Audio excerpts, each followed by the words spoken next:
അങ്ങനെ ഇരുന്നൊരു നല്ല വൈകുന്നേരം ഒരു സൈക്കിൾ ടൂർ നടത്താൻ വേണ്ടിയിട്ട് പോയതാണ് കേട്ടോ.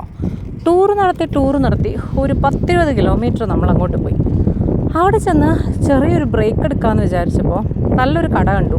നല്ല കട, എല്ലായിടത്തും ഉള്ള കട, നമ്മുടെ സ്വന്തം കട. എന്നാൽ ഇവിടുത്തെ ഔട്ട്ലെറ്റിൽ എന്തൊക്കെയായിരിക്കും ഉണ്ടാവുകയെന്ന് അറിയാൻ വേണ്ടിയിട്ട് വെറുതെ ആ കടയിലൊന്ന് കയറിയതാട്ടോ. മനുഷ്യനെ വഴിതെറ്റിക്കാൻ വേണ്ടിയിട്ട് അവർ കുറേ സാധനങ്ങൾക്ക് ഓഫർ ഇട്ടിട്ടുണ്ടായിരുന്നേ. ഓഫർ കണ്ടിട്ട് വാങ്ങാതിരിക്കാൻ പറ്റുമോ? എന്തായാലും വാങ്ങി കഴിഞ്ഞപ്പോൾ ഞാനിങ്ങനെ 2-3 പ്രാവശ്യം ചിന്തിച്ചായിരുന്നു. എൻ്റെ കയ്യിൽ ബാഗോ സാധനങ്ങളോ ഒന്നുമില്ല, ജസ്റ്റ് ഒരു കുട്ടിയും സൈക്കിളും മാത്രമാണ് എൻ്റെ കയ്യിലുള്ളത്. അങ്ങനെ ഞാൻ ഈ സാധനങ്ങളെല്ലാം വാങ്ങിച്ചിട്ട് പുറത്തിറങ്ങി ഒരു കൂടും കൂടെ വാങ്ങിയായിരുന്നു. ഈ സൈക്കിളിൻ്റെ കൊട്ടയ്ക്കകത്ത് കൊള്ളുന്നതെല്ലാം കൂടെ അതിൻ്റെ അകത്ത് ഒരു വിധത്തിൽ സെറ്റപ്പാക്കി വെച്ചു. പിന്നെ നമ്മൾ പോകുന്ന വഴിക്ക് കല്ലും അതും ഇതുമൊക്കെ ഉള്ളതുകൊണ്ട് നിറച്ചങ്ങനെ വയ്ക്കാൻ പറ്റില്ല, കാരണം സാധനങ്ങൾ ചാടി പോകുമല്ലോ.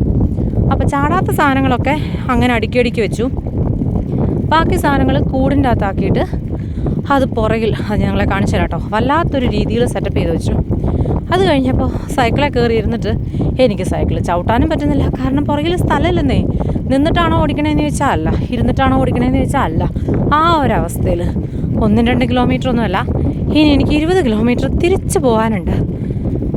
എനിക്കെന്തിൻ്റെ അസുഖമായിരുന്നു എന്നുള്ളത് ഞാനിങ്ങനെ കുറേ നേരം ആലോചിച്ചു. പിന്നെ അതിൻ്റെ ഉത്തരം പറഞ്ഞു തരാൻ ആരുമില്ല, പക്ഷെ ഉത്തരം എനിക്കറിയാം. പിന്നെ നമ്മൾ പറഞ്ഞിട്ട് കാര്യമൊന്നുമില്ല. എൻ്റെ പൊന്നേ മതി. അത് വന്ന സമയത്ത് നല്ല രീതിയിൽ സൂര്യനൊക്കെ ഉണ്ടായിരുന്നു കേട്ടോ.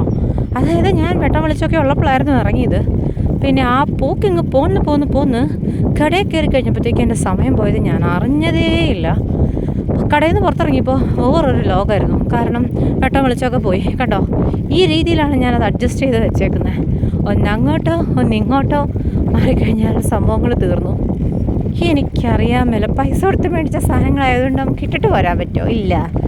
ഇതാണ് പറയുന്നത്, ഓഫറിൻ്റെ പുറകെ പോവരുത്. പക്ഷെ എന്നാ ചെയ്യാനാ, മലയാളിയായി പോയില്ലേ. ഓഫർ കണ്ടിട്ടുണ്ടെങ്കിൽ പിന്നെ ഇത് തന്നെ അവസ്ഥ. കണ്ടോ, ഇത് സമ്മർ ടൈം ആട്ടോ, അതായത് 6:30 കഴിഞ്ഞു. അതിൻ്റെ